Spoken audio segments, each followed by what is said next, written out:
Good morning, tropa. So ngayong araw mga tropa, nandito tayo sa mundo ko. Nandito tayo sa man cave ko. So kahit na may sakit tayo, papansin nyo naka-jacket ako. Dahil itong mga nakarang araw, tinamaan tayo ng sakit. Pero tuloy pa rin ang buhay. Mapasok pa rin tayo. Nagbebenta pa rin tayo ng laruan.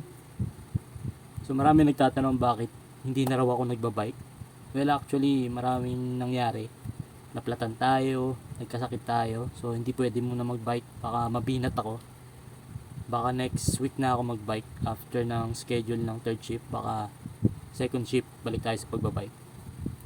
So wala lang, naisipan ko lang mag video ngayong araw kasi hindi porket may sakit tayo tigil na tayo sa mga ginagawa natin. So tuloy pa rin ang buhay, may pahinga tayo. After natin magpahinga, eto na naman tayo. So nandito tayo ngayon sa aking man cave kasi maraming mga customer. Nakakatuwa, bumabalik na yung mga customer ko. Hindi lang bumabalik, may mga nadadagdag na customer. So meron tayong post sa marketplace na kung saan marami na nagtatanong. Yung mga posting kasi ako na matagal na ngayon napapansin na ng mga customer. So unti-unti may mga nagtatanong, nakikipag-negotiate sa price. Pero sinabi ko nga, hindi pwedeng magpalugi. So kung ano yung asking price natin, pwede tayong bumaba, pero hindi naman sa sobrang baba na papantay lang doon sa puhunan natin. So sana maintindihan ng mga customer natin.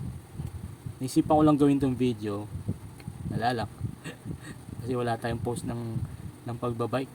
So namimiss ko na magbike actually. Pero ganun talaga, may pagkakataon na kailangan din natin magpahinga. Pero hindi sa paraan na talagang wala tayong gagawin.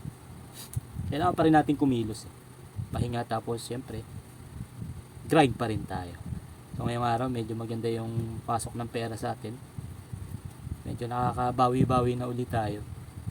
Kung napanood nyo yung vlog ko na namuhunan tayo ng 9,000 pesos, medyo mabagal yung balik ng pera, pero paunti-unti bumabalik na siya. Nabebenta na rin natin yung mga item na binili natin, medyo mabagal lang. So marami ako natutunan kung bakit hindi tayo dapat padalos-dalos kapag sumali tayo sa auction. Kailangan talagang yung pinaka gusto lang nating laruan yung bibili natin. Ganun talaga, hindi tayo matututo hanggat di natin nararanasan yung isang bagay, di ba? Hindi naman pwedeng perfecto agad tayo. So ngayon nagpost ako ng konting laruan. So after posting ng mga laruan, meron na agad tayong dalawang bumili.